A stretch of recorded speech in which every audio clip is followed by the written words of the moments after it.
चलिए दोस्तों, इस वीडियो में अपन जानते हैं कि प्रधानमंत्री के द्वारा लोकसभा 2024 के इलेक्शन से जस्ट पहले एक योजना लॉन्च की गई है जिसका नाम है प्रधान विरोधी बंद अकाउंट योजना। दोस्तों, ये योजना क्या है इसके बारे में अपन डिटेल में जानेंगे। इसकी पात्रता क्या है ये भी अपन जानेंगे और इसके फायदे क्या है ये भी अपन जानेंगे।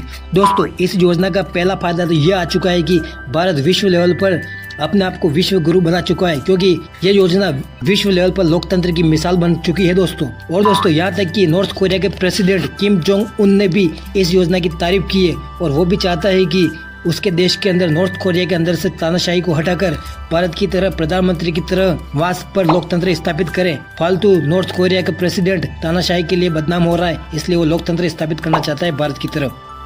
ये दोस्तों, अब जानते हैं इस स्पेशल फ्लैगशिप स्कीम के बारे में। दोस्तों, अपन को पता है कि अपने प्रधानमंत्री साहब टेक्नोलॉजी का भरपूर उपयोग करते हैं, या फिर कोइंसिडेंट मान सकते हैं कि दुनिया के अंदर जो टेक्नोलॉजी चल रही है वो अपन भी यूज कर रहे हैं, पर अपन टेक्नोलॉजी का श्रेय भारत के अंदर प्रधानमंत्री साहब को देंगे। इसी टेक्नोलॉजी का उपयोग करते हुए सरकार ने सत्ता में आते ही सबसे पहले प्रधानमंत्री जन धन अकाउंट योजना खोली, क्योंकि सरकार को लगता था कि भारत के अंदर दोबारा दूध क्रांति आ जाएगी। क्योंकि सरकार को लगा कि लोगों के पास कैश पड़ा है, अगर वो कैश पड़ा दूध देने लग जाएगा तो जानवर क्या करेंगे। इसलिए सरकार ने नोटबंदी की, और नोटबंदी करने के बाद भी अगर किसी के पास कैश पड़ा मिला तो सरकार ने ईडी का, सीबीआई का, आयकर विभाग का यूज किया ताकि काला धन मिल सके। तो दोस्तों, इसी तरह की प्रधानमंत्री जन धन अकाउंट योजना की दुनिया में तारीफ होने के बाद सरकार ने सोचा कि अब की बार 400 पार करने के लिए विरोधियों के लिए भी एक स्कीम लाई जाए, ताकि देश विदेश के अंदर अपने भारत की लोकतंत्र वाली छवि में और चार चांद लगे। चलिए दोस्तों, इस योजना के अंदर पात्रता की बात कर लेते हैं। दोस्तों, इस योजना के अंदर पात्रता थोड़ी सी कैजुअल टाइप है। दोस्तों, इस योजना के अंदर उम्मीदवार या फिर पार्टी को प्रधानमंत्री और उसकी सरकार का विरोधी होना जरूरी है। दोस्तों, इस योजना के अंदर दल बदलने वालों के लिए विशेष प्रावधान किया गया है।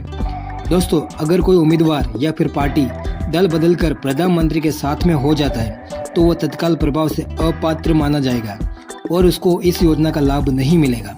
और दोस्तों, अगर कोई उम्मीदवार या फिर पार्टी दल बदलकर प्रधानमंत्री के विरोध में हो जाता है तो वो वास्तव में डिजर्विंग कैंडिडेट माना जाएगा, पार्टी मानी जाएगी और उसको इस योजना का तुरंत लाभ मिलेगा।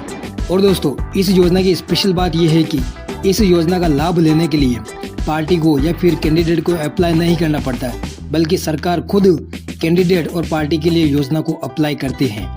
धन्यवाद। चलिए दोस्तों, इस योजना का फायदा क्या है ये जानते हैं। दोस्तों, इस योजना का सबसे बड़ा फायदा ये होगा कि विपक्ष कैशलेस और बैलेंस लेस हो जाएगा, ताकि वो सरकार की तरह जो सत्ता में बैठी है उसकी तरह हेलीकॉप्टर का, टीवी एडवर्टाइज का, सोशल मीडिया का और पेड रैली जैसे फिजूल खर्चों में चलने का उपयोग नहीं करेगा, और वो वास्तव में ग्राउंड लेवल पर आकर आजादी के टाइम पे जिस तरह लड़ाई लड़ी थी उस तरह लड़ाई लड़ेगा।